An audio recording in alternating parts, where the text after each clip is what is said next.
પ્રદર્શનનું ઉદ્ઘાટન વન વિભાગના ડીસીએફ રૂપક સોલંકીના હસ્તે કરવામાં આવ્યું. પ્રદર્શનમાં છોટાઉદેપુર જિલ્લા ઉપરાંત દેશના અન્ય રાજ્યો તેમજ આંતરરાષ્ટ્રીય સ્તરના ફોટોગ્રાફર્સે પણ ભાગ લીધો છે.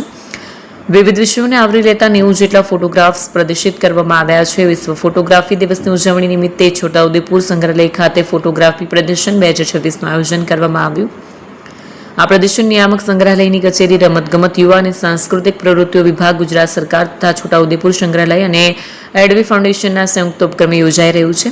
પ્રદર્શન ઉદ્ઘાટન વન વિભાગના ડીસીએફ રૂપક સોલંકીના હસ્તે થયું.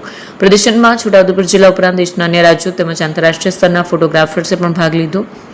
વિવિધ વિષયોને આવરી લેતા 90 જેટલા ફોટોગ્રાફ પ્રદર્શિત કરવામાં આવ્યા છે, જેમાં સંસ્કૃતિ, સમુદાય, વન્યજીવન અને વારસાની સુંદર ઝલક જોવા મળે છે. આ પ્રસંગે ફોટોગ્રાફ્સ માટે લેક્ચર અને વર્કશોપનું પણ આયોજન હતું. અમદાવાદના ફોટોગ્રાફર પરવેઝ દ્વારા ઉપસ્થિત ફોટોગ્રાફર્સને ફોટોગ્રાફીના વિવિધ પાસાઓ, ટેકનિક અને ફોટોગ્રાફી ક્ષેત્રની મહત્વપૂર્ણ બાબતો અંગે માર્ગદર્શન આપવામાં આવ્યું.